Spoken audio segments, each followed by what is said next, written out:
Mais on a raison qu'en effet, 72% de la surface de la planète est recouverte d'eau. Mais quand on pense à l'eau, on ne pense pas tout de suite aux êtres vivants qui vivent dans l'eau. Et ces êtres vivants sont très importants puisqu'ils représentent 90% de la biosphère.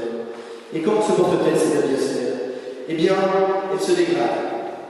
Pourquoi elle se dégrade? Mais parce que cette biosphère forme un grand système où tout se tient. On peut penser aux trois mousquetaires, tous pour un et un pour tous.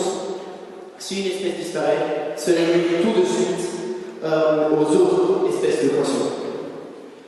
Alors, vous le voyez bien avec les chiffres, 52% des poissons sont exploités au maximum, 17% sont surexploités, ils n'ont pas le temps de se reproduire, et même 7% sont décimés au point où ça devient vraiment dramatique.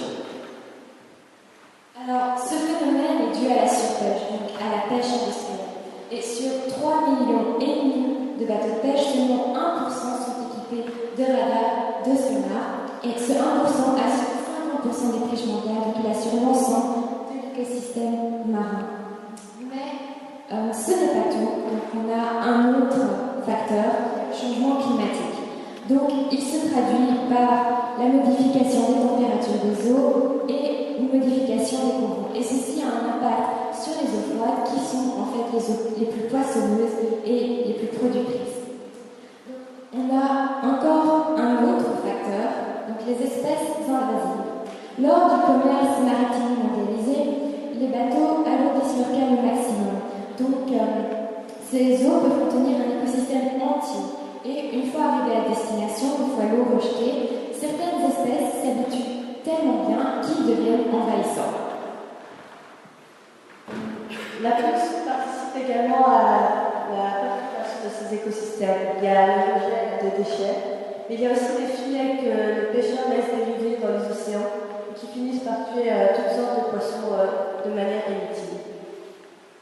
Mais le facteur déterminant reste quand même la démographie humaine, qui est augmente de manière alarmante depuis 1950. Et en effet, en 2050, la FAO prévoit que ce sera 9 milliards sur Terre, ce qui nous apportera à monter la production alimentaire. Et s'il n'y a pas une reconstitution des stocks, nous arriverons à une crise alimentaire mondiale irréparable.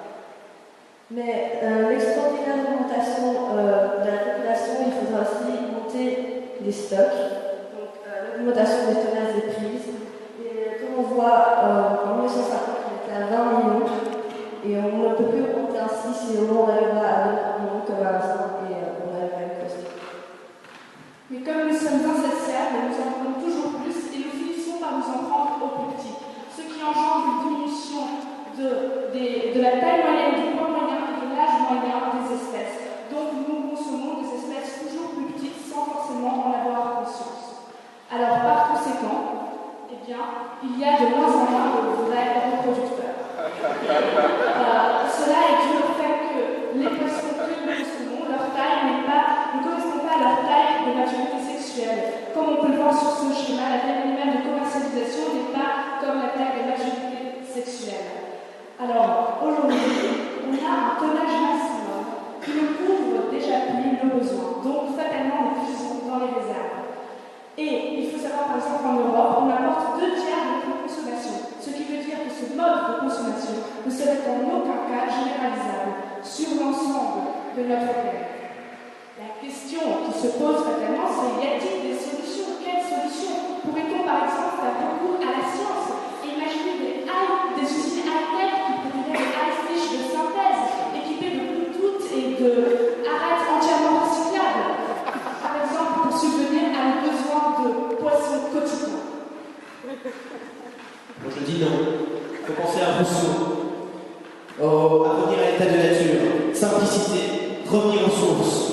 Le pont sauvage, vous connaissez, comme ce pont, monsieur, qui a l'air tellement heureux, vous le voyez bien, car il s'apprête sans doute à fumer ce poisson avec moi. Eh bien non, on a besoin de loi. Donc il faudrait arrêter ce Far West marin et créer des zones interdites à la pêche, interdire la chasse des espèces en voie de disparition et fixer des quotas et des moratoires pour arrêter tout ceci. Mais il faut que tout cela se concrétise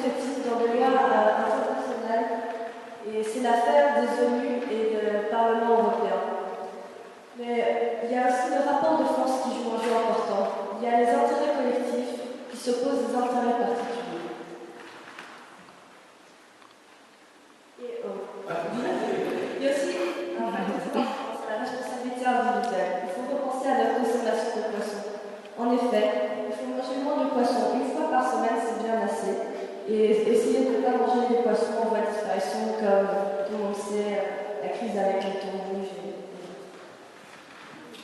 Une autre solution possible est l'aquaculture, qui déjà nous donne plus de 40% des poissons que nous mangeons aujourd'hui et qui pourrait finir par remplacer la pêche et sauver plusieurs espèces de poissons. Mais l'aquaculture engendre des problèmes majeurs. Le problème le plus grave étant la concentration de déchets sur le fond des eaux, la propagation de maladies et de parasites, ainsi que l'usage, hélas indispensable, d'antibiotiques au bon maintien de l'élevage, mais qui sont, je vous le rappelle, hautement toxiques pour notre santé.